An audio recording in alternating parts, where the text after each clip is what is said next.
सर्वांना जय जाऊ. नुकतंच राष्ट्र सेवा समूहाची एक अत्यंत महत्त्वाची बैठक पार पडली.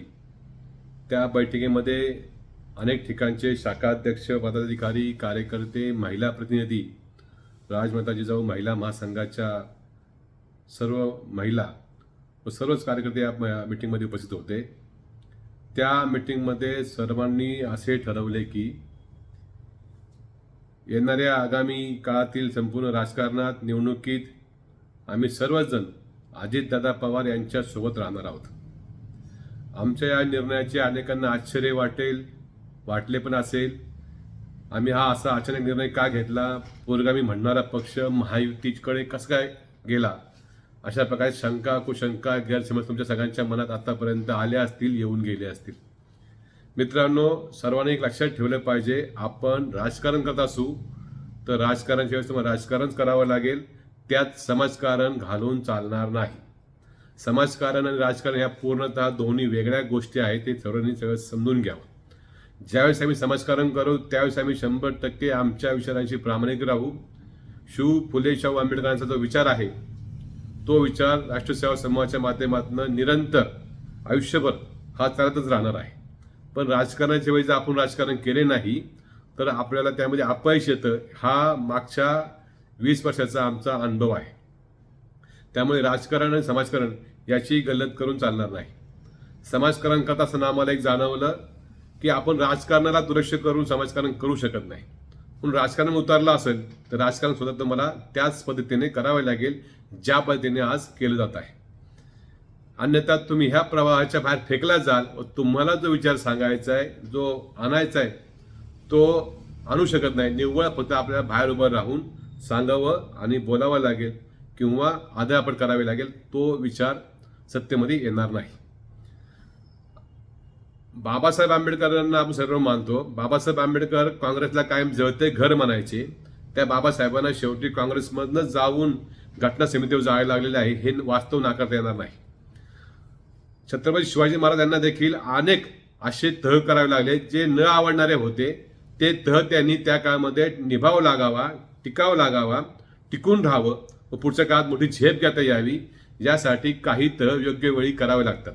अन्यथा काळ आपल्याला त्या ठिकाणी माफ करत नाही. आपण स्वतः जर उन्मळून पडलो तर येणाऱ्या काळात आपण कसं काय सावरणार यासाठी त्या वेळेस योग्य भूमिका घेतल्या पाहिजे. म्हणून राष्ट्रसेवा समूहाने या ठिकाणी जाहीररित्या अजितदादा पवार यांच्यासोबत जाण्याचा निर्णय घेतला. तर अनेकांना असं वाटू शकतं की तुम्ही गद्दारांसोबत कसं काय गेला. मुळातच कुणाला गद्दार म्हणावं हे तुम्ही आम्ही ठरवू शकत नाही. एखाद्या माणसानं पक्षामध्ये बंडखोरी केली आणि बंडखोरी तोच माणूस करतो जो स्वाभिमानी असतो, जो प्रामाणिक असतो, त्याने प्रामाणिकपणे विकास कामं केलेली असतात. अशीच माणसं बंडखोरी करतात. आपल्या सोयीचं असेल तर ते बंडखोरी वाटतं, आपल्या सोयीचं नसेल तर ती गद्दारी वाटते. हा त्याच्या विचार करण्याची ती पद्धत आहे. त्यामुळे काही लोकांना गद्दारी वाटते पण आम्हाला ती बंडखोरी वाटते जी स्वाभिमानाची होती. साहेबांनी राजकारण केलं तर त्याला मुत्सद्दीपणा म्हणायचा, राजकारण छान केलं म्हणायचं. साहेबांनी केले की राजकारण आणि दादांनी केले की गजकारण. हे कसं असं म्हणून चालेल. एकाला एक नाही, दुसऱ्याला एक नाही, चालणार नाही. गद्दारी केली, कुणाशी केली गद्दारी? आपल्याशी केली आहे का? मतदारांशी केली आहे का?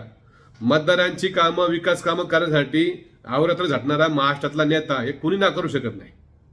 विकासाचं कोणतंही काम सांगा, ते नाही केलं तर मग मला सांगा असं म्हणणारा नेता तुम्ही आम्ही कुणीही नाकारू शकत नाही. गद्दारी कोणाशी केली आहे? तुमच्याशी केली आहे, माझ्याशी केली आहे. त्यांच्या कौटुंबिक कलहाचा परिणाम तुम्ही आपल्या कुटुंबावर का करून देताय? त्यांचे कौटुंबिक कोणते वाद झाले असतील ते वाद आपल्याला वेगवेगळ्या मीडियाच्या माध्यमातून आपल्या डोक्यावरती हॅमरिंग केले गेलेत. फेसबुकवरून, व्हॉट्सअप, टीव्ही चॅनल्स, वेगवेगळ्या पोस्ट, वेगवेगळी भाषणं या माध्यमातून आपल्याला सांगितलं असं गेलंय की हे वाईट आणि हे चांगलं आहे. हे तुम्हाला हॅमरिंग केलं गेलंय. तुमचा माइंड सेट केला गेलाय की हे वाईट आहे, हे चांगलं आहे. आम्हाला आमचा विचार करावा लागेल. स्थानिक ठिकाणच्या राजकारणाचा विचार करावा लागेल. एकूण सगळ्या राजकारणाचा विचार करावा लागेल. आमच्या लोकांच्या समस्यांचा विचार करावा लागेल. त्या भूमिकेनं पाहावं लागेल. कुणाच्या तरी घरामध्ये कौटुंबिक कलह झाला, तो कलह आमच्यावर लादायचा आणि भावनिक वातावरण साधून त्या ठिकाणी राजकारण करायचं किती योग्य आहे? हे योग्य नाही. आपण अशा प्रकारच्या भावनिकतेच्या राजकारणातून वेळीच बाहेर पडलं पाहिजे आणि जे माणसं आमच्या सगळ्या समस्या सोडवतील त्यांच्या मागे गेलं पाहिजे. आज प्रॉब्लेम आमच्या समस्या ज्या आहेत त्याच्यावर बोललं गेलं पाहिजे, विकासावर बोललं गेलं पाहिजे. कोण कुणाकडे पाहिलं, कुणी कुणाचं काय पळवलं, कोण गद्दार निघालं, हा विषय आमचा नाहीये. आमचे प्रॉब्लेम कोणते आहेत, आम्ही कोणत्या प्रॉब्लेमला फेस करतोय, दिवस रात्र जनता कशाशी झगडते, कोण ते करू शकतं, हे आमचे प्रॉब्लेम आहेत. आमचे प्रॉब्लेम जीवन मरणाचे रोजचे प्रश्न जे आहेत ते आमचे प्रॉब्लेम आहेत. त्या प्रश्नासाठी आम्हाला नेमकेपणाने जावं लागेल. आपण भावनिक का होतोय, कुणी कुणाशी गद्दारी केली, कुणाचा पक्ष घेतला, चिन्ह घेतला, हे तुमचा प्रश्न नाहीये. हा आपला वैयक्तिक असा विषय आहे की आपण विकासावर बोललं पाहिजे. आता आधी सगळी राजकारण तपासायची म्हणली तर आम्ही काय तेवढी मोठी लोक नाहीत की त्यावर टीका करावी.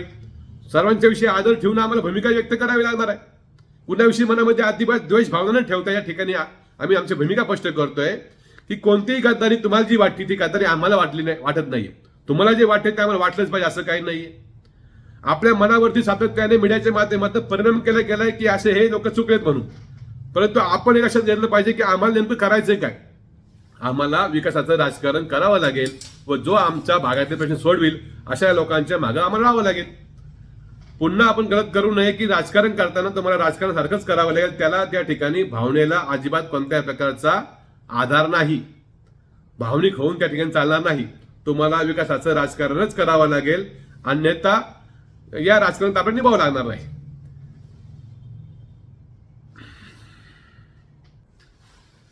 मुळात आता महाराष्ट्रामध्ये अशी परिस्थिती आहे की कोणता पक्ष पुरोगामी आणि कोणता पक्ष प्रतिगामी हेच ठरवणे मुळात खूप आता अवघड झालेलं आहे. त्यामुळे असा कोणताही विषय आता राहिलेला नाहीये. कारण ज्या ज्या लोकांनी स्वतःला पुरोगामी पक्ष म्हणून मिरवले त्या लोकांनी या ठिकाणच्या सगळ्या पुरोगामी चळवळी नष्ट करून टाकण्यामध्ये त्यांचा मोठा वाटा आहे.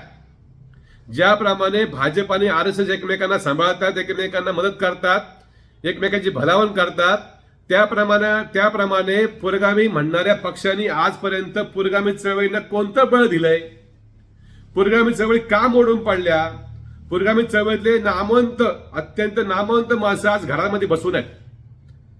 अनेक लोक नैराश्यामध्ये आहेत. ते कुणामुळे आहेत? हे लोक जे स्वतःला पुरोगामी पक्ष म्हणून म्हणवतात ते सत्तेमध्ये नसले की त्यांना पुरोगामी पक्ष, पुरोगामी विचार आठवतात, पुरोगामी चळवळ आठवते, पुरोगामी माणसांची आठवण येते. आणि हेच लोक सत्तेमध्ये आले की पुरोगामी चळवळ करणाऱ्या लोकांच्या ढुंगणावर लाथ मारतात आणि हाकलून देतात. आजपर्यंत किती पुरोगामी लोकांचा यांनी सन्मान केलेला आहे. यांना फक्त यांचं राजकारणच कळतं. हे आपल्याला सगळ्या पुरोगामी चळवळीच्या लोकांना सोयीने वापरतात, स्वतःच्या फायद्याकरता वापरतात. आणि ऐन टायमिंगला आपण प्रत्येक वेळेस भावनिक होऊन आपल्या कोणतरी जवळचा आहे समजून आपण त्याला मदत करतो, परंतु त्या लोकांनी आपल्याला कोणत्या प्रकारे मदत केलेली नाही. अशा प्रकारे आपल्याला गृहीत धरून ही लोक कुठे जाणार आहेत, आपल्याशिवाय कोणाला मतदान करणार आहेत, यांना आपल्याशिवाय दुसरं आहे तरी कोण, अशा प्रकारचा भ्रम यांचा आहे. यांनी आपल्याला गृहीत धरलेलं आहे की हे जाणार तरी कुठे. तर अशा गृहीत धरणाऱ्या लोकांना या ठिकाणी दणका द्यायची वेळ आलेली आहे. यांना दणका द्यावा लागेल ना. त्या संदर्भाने अनेक वेळा पुरोगामी पक्षाच्या मोठ्या मोठ्या नेत्यांना, मान्यवर सगळ्या नेत्यांना आपण भेटलेलो आहोत की आम्ही अशा प्रकारचे लोक आहोत, तुम्ही आमचा सन्मान केला पाहिजे, आम्हाला त्या ठिकाणी अशा प्रकारे सामावून घेतलं पाहिजे. यासाठी आपण गेल्या अनेक वर्षांपासून त्याच्यासोबत आपण कायम आहोत. आपण अनेक अनुभव तुम्हाला ते सगळ्यांना आठवत देखील असेल. म्हणजे एवढं करून देखील तुम्ही जर आम्हाला सामावून घेणार नसेल, सन्मान करणार नसेल, सन्मानाची वागणूक पुरोगामी चळवळीच्या लोकांना मिळणार नसेल, त्यांची कोणती कामं होणार नसेल, तर मग पुरोगामी चळवळ नक्की चालवायची कोणासाठी.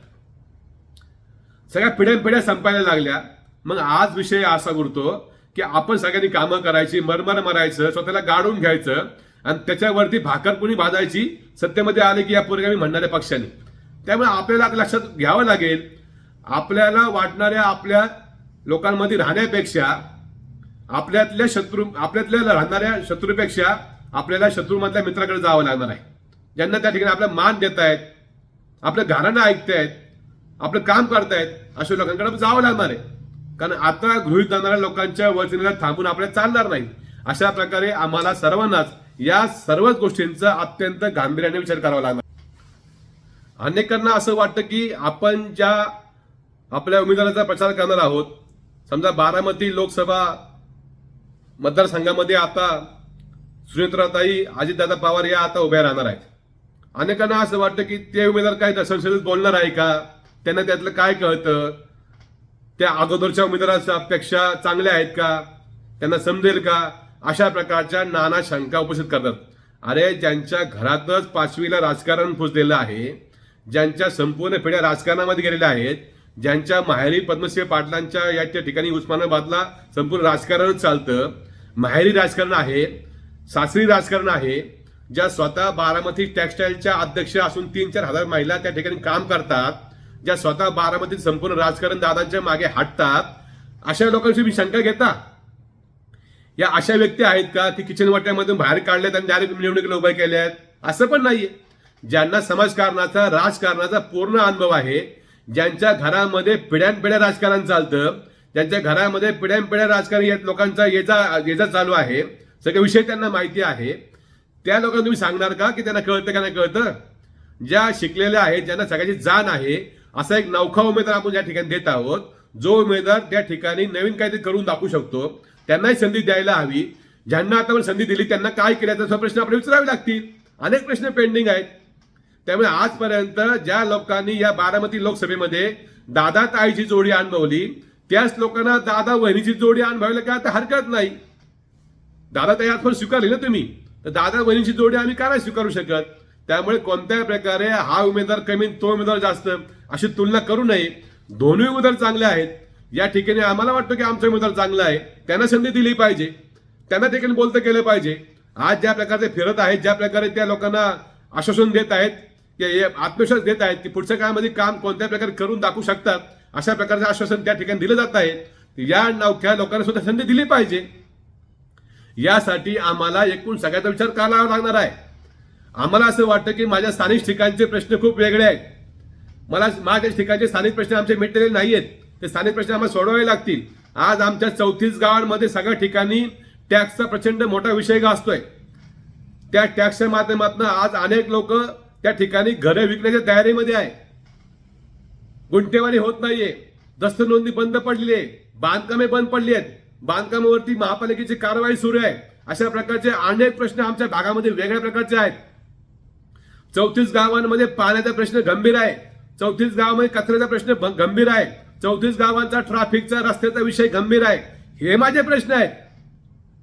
कुणाच्या कुटुंबात काय कलह चाललाय त्यापेक्षा माझ्या भागामध्ये काय प्रॉब्लेम आहे ते मला जास्त महत्वाचे वाटत आहेत. माझ्या भागातले सर्व मुलं, सर्व तरुण कार्यकर्ते आज आर्थिक विवंचनेमध्ये आहेत. त्यांच्या पोटापाण्याचा प्रश्न ऐरणीवर येऊन थांबलेला आहे. टॅक्समुळे सगळे नागरिक हैराण आहे. आज त्यांच्या बिल्डिंगा पडता पडता आहे, त्यांच्या घराला लॉक लागत आहे, त्यांच्या डोळ्यातनं अश्रू येत आहेत. त्यांचे अश्रू पुसत तुम्ही कोणी आलाय का? त्यांचे काय समस्या आहेत? आज मुलं कोणत्या टेन्शनमध्ये सगळे मुलं जगतायत, नागरिक कोणत्या टेन्शनमध्ये जगतायत? मला या संपूर्ण कलहापेक्षा यांचं टेन्शन महत्वाचं वाटतं. कुणाच्या तरी भावनिकतेला बळी पडून या लोकांचा बळी घेण्या एवढा निर्दयी नाही. आम्हाला आमच्या भूमिका बदलावी लागतील, स्पष्ट करावी लागतील. येणाऱ्या काळामध्ये मी या ठिकाणी नक्की खात्री देतो. खात्री मला वाटते ज्या प्रकारे येत्या 7 दिवसामध्ये पालकमंत्र्यांच्या माध्यमातून या ठिकाणच्या सक्तीच्या टॅक्स वसुलीला स्थगिती आली, पुढच्या काळात जाऊन संपूर्ण टॅक्स माफ करणे, गुंठेवारी सुरू करणे, दस्तनोंदणी पुन्हा सुरू होणे, या भागाला विकास करणे, पाण्याच्या सुविधा उपलब्ध करून देणे, अशा प्रकारची पेंडिंग कामं करायला हाच एक सोर्स आहे.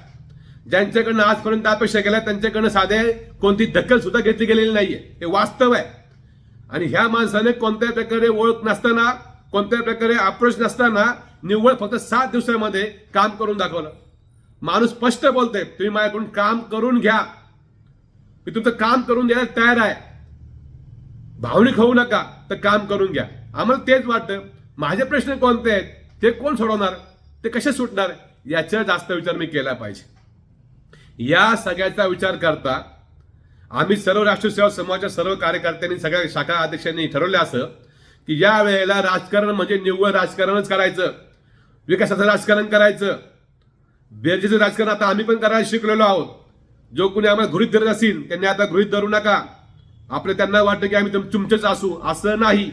आम्ही जो माणूस आमचे कामं करील, जो माणूस आमचा विकास साधेल, त्या माणसासोबत आम्ही जाणार, जे आम्ही आज गेलेलो आहोत.